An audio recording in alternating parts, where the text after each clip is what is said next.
Welcome to all of you in commerce region channel. आप लोगों का स्वागत है इस चैनल पे। और आज हम लोग सीखेंगे qualitative characteristics of accounting informations. So lecture start करने के पहले आप लोगों से रिक्वेस्ट है कि आप लोग जो है इस कॉमर्स रीजन चैनल को सब्सक्राइब कीजिए और लाइक कीजिए और शेयर कीजिए अपने फ्रेंड सर्कल में। तो आइए देखते हैं qualitative characteristics of accounting information. Introduction to book keeping and accountancy. इसमें आज हम देखने वाले हैं 1.6, that is the qualitative characteristics of accounting information. It means जो भी अकाउंटिंग इंफॉर्मेशन हम देखते हैं, यह अकाउंटिंग इंफॉर्मेशन की क्या क्या क्वालिटी होनी चाहिए, क्या क्या खासियत होनी चाहिए, क्या क्या फीचर्स होने चाहिए इस अकाउंटिंग इंफॉर्मेशन की आज जो हम देखेंगे। तो ये है आपका लेक्चर 7 क्लास 11 का FYGC। सो एक बार फिर से रिक्वेस्ट करते हैं कि जो लोग इस चैनल पे नए हैं, प्लीज़ आप लोग इस चैनल को ज़रूर से ज़रूर सब्सक्राइब कीजिए, कॉमर्स लीजेंड चैनल को। तो आइए देखते हैं। So qualitative characteristics of accounting informations. अभी आपके स्क्रीन पे एक टेबल बनाया गया है। इस टेबल को देखने से आपको ये मालूम पड़ रहा है कि यहाँ पे ओपनिंग स्टॉक दिया गया है, परचेज दिया हुआ है, परचेज रिटर्न दिया गया है, देन डायरेक्ट एक्सपेंसेस, फ्रेट्स और इसके नीचे ये सारे एक्सपेंसेस दिए गए हैं। ठीक इसी तरीके से यहाँ पे सेल्स है, यहाँ पे सेल्स रिटर्न है, यहाँ पे goods distributed as free samples और भी कुछ आइटम्स यहाँ पे दिए गए हैं। ये आपका इनर कॉलम है, ये आउटर कॉलम है, ये भी इनर कॉलम या आउटर कॉलम। तो ये टेबल देखने से ऐसा मालूम पड़ रहा है कि कुछ परचेज के बारे में जो है इंफॉर्मेशन है, कुछ सेल्स के बारे में इंफॉर्मेशन है, और ये इंफॉर्मेशन जो है न्यूमरिकल है ना, क्योंकि यहाँ पे जो है नंबर्स दिए गए, अमाउंट दिए गए होंगे रुपीस में। देखिए यहाँ पे रुपीस लिखा हुआ है। तो अकाउंटिंग इंफॉर्मेशन ऑलवेज जो है इसी तरह से टेबल में बना हुआ होता है और उसके अंदर जो है नंबर्स होते हैं। तो आइए पढ़ते हैं हम। Accounting means the numerical qualitative presentation of business transactions of financial nature. Financial natures का जो बिजनेस ट्रांजेक्शन्स होता है, उसको जो है हम लोग क्या करते हैं, न्यूमरिकल फॉर्मेट में, न्यूमरिकल फॉर्मेट में जो है उसको प्रेजेंट करते हैं। जैसे यहाँ पे ये न्यूमरिकल प्रेजेंटेशन है और ये आपका फाइनेंशियल इंफॉर्मेशन है और ये आपके नंबर्स है। ठीक है। तो accounting means the numerical qualitative presentation of business transactions of financial nature. अब ये जो न्यूमरिकल इंफॉर्मेशन है, इसके अंदर भी कुछ क्वालिटी होनी चाहिए। तो क्वालिटी क्या होनी चाहिए वो हम अभी देखेंगे। While recording accounting information in the books of accounts, we must observe the following qualitative characteristics of accounting. अभी भी स्टूडेंट्स आपने ये टेबल तो बना दिया। टेबल बनाने के बाद जो है, ये टेबल बनाने के बाद इसके अंदर कुछ क्वालिटी होनी चाहिए इस इंटायर न्यूमेरिकल डेटा में। अगर जो क्वालिटी है तो अब तो ये डेटा आपका परफेक्ट है, ये आपका फाइनेंशियल इंफॉर्मेशन जो है परफेक्ट है। तो यही हम अभी देखने जा रहे हैं कि क्या क्वालिटेटिव कैरेक्टरिस्टिक्स होना चाहिए फाइनेंशियल इंफॉर्मेशंस का। Qualitative characteristics of accounting informations. तो फर्स्ट क्वालिटेटिव कैरेक्टरिस्टिक्स जो है वो है रिलायबिलिटी ऑफ अकाउंटिंग इंफॉर्मेशन। आपका जो अकाउंटिंग इंफॉर्मेशन है ये हमेशा पक्का होना चाहिए, रिलायबल होना चाहिए। ऐसा नहीं कि अभी आप जो है बता रहे हैं कि ये बात ऐसी है, फिर 2 मिनट के बाद आप बोलेंगे ऐसा नहीं वैसा है। हाँ, मतलब कि आप ऐसा बोलेंगे कि सर अभी हमारा करंट ईयर का सेल जो है 5 करोड़ है, फिर 2 मिनट के बाद बोलेंगे नहीं सर 5 करोड़ नहीं, 5 करोड़ 6 लाख है। फिर आधे घंटे के बाद बोलेंगे सर 5 करोड़ 6 लाख नहीं है, ये 4.5 करोड़ है। ऐसा नहीं होना चाहिए, बार बार स्टेटमेंट चेंज नहीं होना चाहिए, एकदम रिलायबल होना चाहिए, पक्का इंफॉर्मेशन होना चाहिए। इसके बारे में हम आगे डिटेल में पढ़ने वाले हैं। Relevance of accounting information. Accounting information जो है हमेशा रिलीवेंट होना चाहिए।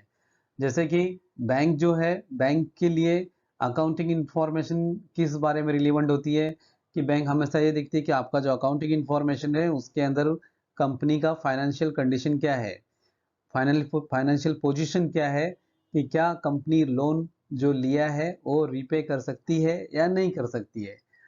ठीक है। तो हमेशा जो है अकाउंटिंग इंफॉर्मेशन आप जिसको दिखा रहे हो उससे रिलीवेंट होना चाहिए। Then third one is understandability of accounting information. Accounting information आपने टेबल तो एकदम अच्छे से बना के दे दिया, कलरफुल वगैरह टेबल करके आपने दे दिया, लेकिन वो पढ़ने से कुछ समझ में नहीं आ रहा है, तो फिर क्या फायदा आपका वो अकाउंटिंग इंफॉर्मेशन का। ठीक है ना। तो अंडरस्टैंडेबिलिटी ऑफ अकाउंटिंग इंफॉर्मेशन मतलब आपको आपने जो टेबल्स जो अकाउंटिंग इंफॉर्मेशन आपने जो दिया है वो रीड करने से किसी भी पर्सन्स को जो है वो अच्छी तरह से समझ में आ जाए, तब तो उसका मतलब है। अदरवाइज वो समझ में नहीं आया तो उसका मतलब नहीं। जैसे कोई मूवी आप देखते हो, मूवी की स्टोरी आपको समझ में आती है तब तो सुपर हिट है, अदरवाइज वो फ्लॉप है। ठीक है। Then fourth one is comparability of accounting information. आपका जो अकाउंटिंग इंफॉर्मेशन की एक और खासियत यह है कि आपका अकाउंटिंग इंफॉर्मेशन जो है हमेशा कंपेरेबल होना चाहिए।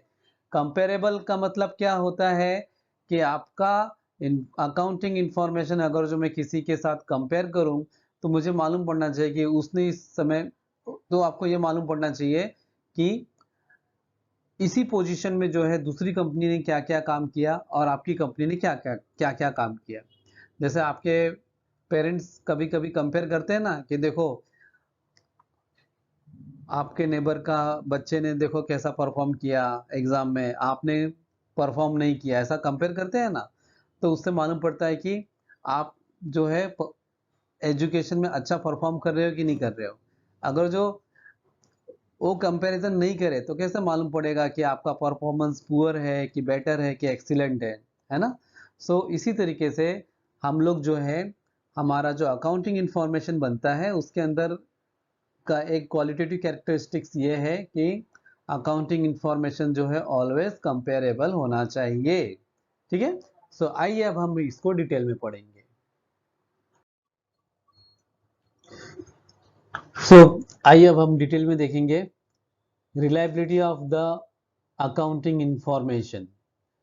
सो reliability of the accounting information में आपके बुक्स में लिखा हुआ है कि reliability is described as one of the two primary qualities, relevance and reliability, that makes accounting information useful for decision making।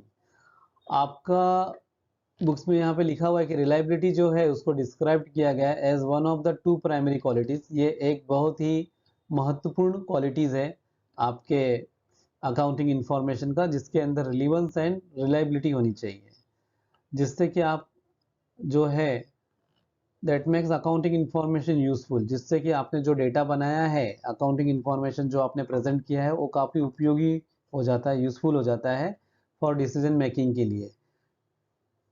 Reliable information is required to form judgments about the earning potential and financial position of the business firm. Reliability differs from item to item। मैं आपको यहाँ पे ये चीज़ को better understanding करने के लिए मैं आपको एक छोटा सा एग्जांपल एक्सप्लेन करता हूँ। सपोज एक सेल्स मैनेजर है, उसको जो है अभी जो है 5वें महीने का सेल्स का टारगेट डिसाइड करना है कि उसे टोटल कितना सेल्स बढ़ाना है। तो क्या करेगा, पिछले 4 महीने का सेल्स का फिगर ले लेगा वो, और वो देखेगा कि पिछले 4 महीने में उसको ऑन एन एवरेज 5% का ग्रोथ हुआ है। तो ऑब्वियसली वो ये सोचेगा कि अब मेरा जो 5वां महीना है, 5th मंथ में, वो जो है सेल्स का टारगेट जो है 5% प्लस ही रखेगा। ठीक है। तो ये डिसीजन उसने जो है कैसे लिया, और ये डिसीजन उसने जो है पास्ट रिकॉर्ड देख के लिया। तो यहाँ पे जो है पिछला 4 महीने का जो इंफॉर्मेशन है वो उसका कैसा है, रिलायबल होना चाहिए। अगर जो रिलायबल है तो हिसाब से जो है वो ये भी डिसाइड कर सकता है कि 5th मंथ का जो सेल्स टारगेट है वो मोर देन 5% वो सेट कर सकता है, मतलब 6% 7% ऐसा वो सेट कर सकता है। अगर जो उसका पिछले 4 महीने का सेल्स टारगेट जो है वो इंफॉर्मेशन परफेक्ट नहीं है तो 5th मंथ का जो जो भी वो टारगेट डिसाइड करेगा वो रॉन्ग हो जाएगा और उस तरीके से उसका काम गड़बड़ हो जाएगा। ठीक है। Reliable information is required to form judgments about the earning potentials and financial position of a business. अभी जैसे कि मेरे एग्जांपल में ये बताया जा रहा है कि जो 5 महीने का टारगेट उसने सपोज 7% रखा कि ये 5वें महीने में हम लोग जो है सेल्स में 7% का ग्रोथ करेंगे। तो उससे क्या मालूम पड़ा उसको? अर्निंग पोटेंशियल, उसको ये मालूम पड़ा कि कंपनी का अर्निंग पोटेंशियल, मतलब कंपनी की अर्निंग पोटेंशियल मतलब कि कमाने की क्षमता। पोटेंशियल मतलब क्षमता, अर्निंग मतलब कमाने की जो क्षमता है कंपनी की, वो जो है 5वें महीने में एटलीस्ट 7% तो है, क्योंकि पिछले 4 महीने में कंपनी ने ऑलरेडी 5% का ग्रोथ किया है। ठीक है। सो रिलायबल इंफॉर्मेशन की जरूरत होती है, आवश्यक होती है, जिससे कि हम फॉर्म कर सके, हम एक जजमेंट को फॉर्म कर सके। क्या? किस लिए हो? जिससे कि हम जो है अर्निंग पोटेंशियल्स जो है के बारे में एक जजमेंट, हम लोग डिसीजन ले सके, जजमेंट ले सके, and financial position of a business firm. और फिर इस तरीके से हम जो है हमारे बिजनेस फर्म का जो है फाइनेंशियल पोजीशंस के बारे में। Reliability differs from item to item. अच्छा, अभी ये बताया जा रहा है आपको कि जो रिलायबिलिटी होती है, जो विश्वसनीयता होती है इन अकाउंटिंग इंफॉर्मेशन की, वो आइटम टू आइटम डिफर्स होती है। जैसे कि अगर जो समर सीजन है, समर सीजन्स में आपकी कंपनी सपोज अम्ब्रेला बनाती है, तो अम्ब्रेला जो है वो जब बरसात का सीजन आएगा तो वो ऑटोमेटिकली उसका सेल्स जो है मोर देन 100% ग्रोथ में आ जाएगा। बट अगर जो बरसात का सीजन नहीं है तो सेल्स जो है वो नॉर्मल ही चलेगा या फिर बहुत ही कम हो जाएगा। तो इसलिए reliability differs from item to item. Some items of information presented in an annual report may be more reliable than others. For example, information regarding plant and machinery may be less reliable than certain information about current assets because of difference in uncertainty of realizations. अभी students ऐसा है कि जो 12 महीना आपकी company काम करती है तो फिर एक रिपोर्ट बनता है, उस रिपोर्ट को एनुअल रिपोर्ट बोलते हैं, वार्षिक रिपोर्ट, एनुअल रिपोर्ट। अब इस एनुअल रिपोर्ट में फॉर एग्जांपल आपको यहाँ पे बताया गया है कि आपने बता तो दिया कि प्लांट एंड मशीनरी जो है आपके पास 5 करोड़ की है। ये जो एनुअल रिपोर्ट है, इस एनुअल रिपोर्ट में आपने बताया कि प्लांट एंड मशीनरी आपके पास, आपकी कंपनी के पास कितना है? 5 करोड़ का है। लेकिन जो शेयर होल्डर है, जिन लोगों ने पैसा इन्वेस्ट किया है आपकी कंपनी में, उनको इससे कोई मतलब नहीं है कि आपकी कंपनी के पास प्लांट एंड मशीनरी कितने करोड़ का है। उनको तो यहाँ पे इंटरेस्ट है करंट एसेट्स में। क्यों करंट एसेट्स में इंटरेस्ट है उनको? क्योंकि अगर जो कल को आपकी कंपनी जो है लॉस में जाती है और सबको पैसा लौटाना है सारे इन्वेस्टर का, तो यही करंट एसेट जो है इमीडिएटली जो है आपको पैसा देगा। ठीक है ना? सो यहाँ पे ऐसा लिखा हुआ है कि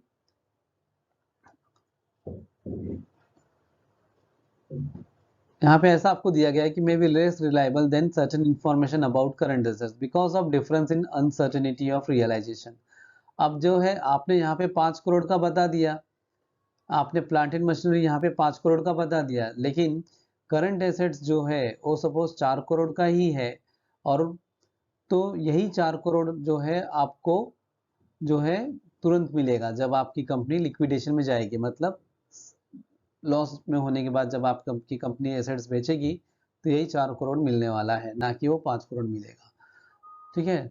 सो वही इसलिए यहाँ पे लिखा हुआ है कि plant and machinery may be less reliable than certain information about current assets because of difference in uncertainty of realisation.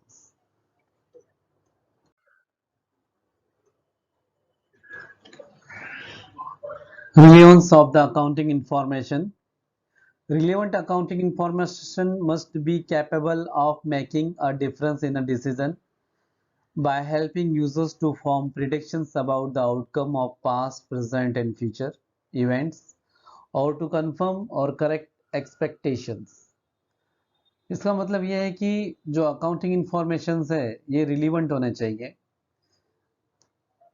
जैसे कि अगर जो मुझे सेल्स के बारे में डिसीजन लेना है कि मेरा जो है सेल्स, कंपनी का सेल्स जो है इन फ्यूचर में कितना होना चाहिए, तो उसके लिए मुझे क्या मालूम होना चाहिए?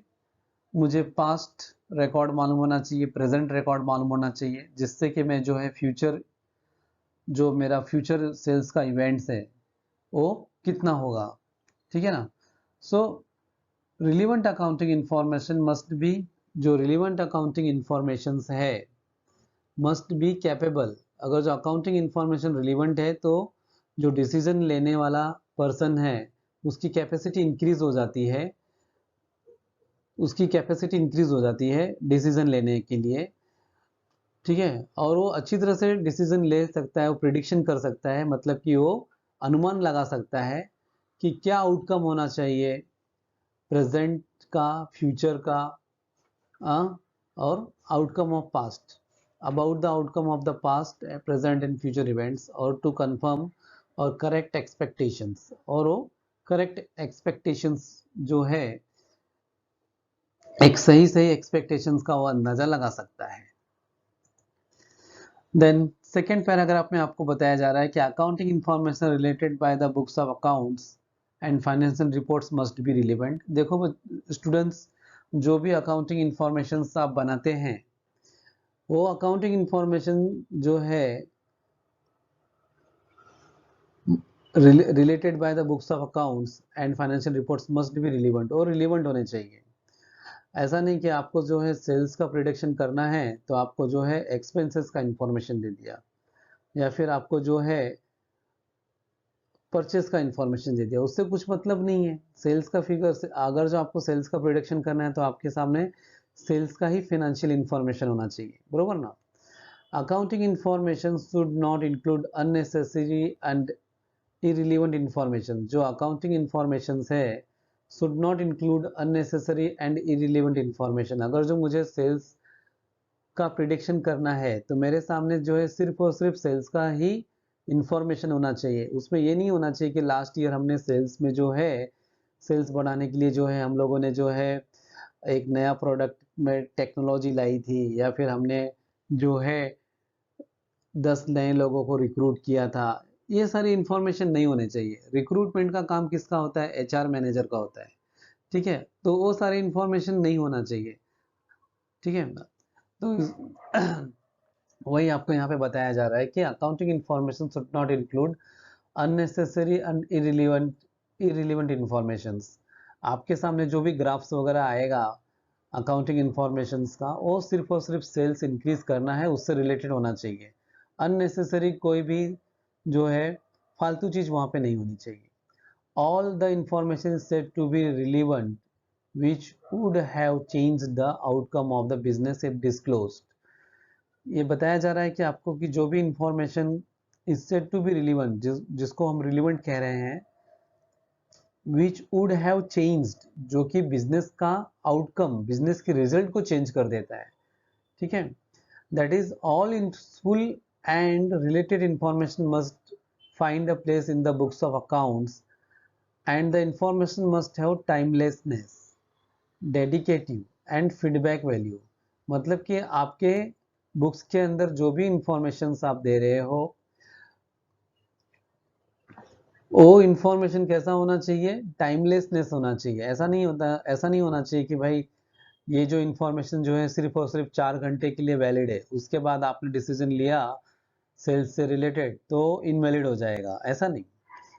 जो भी इंफॉर्मेशन आपके फाइनेंशियल इंफॉर्मेशन में दिया गया है वो टाइमलेसनेस होना चाहिए, डेडिकेटिव होना चाहिए, और पूरी तरह से समर्पित होना चाहिए वो आपके टारगेट को अचीव करने के लिए।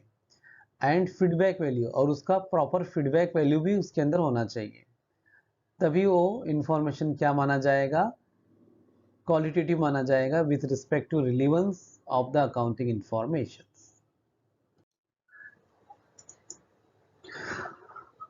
Next one is understandability of the accounting information। Understandability is the quality of information that enables users to pursue its significancy।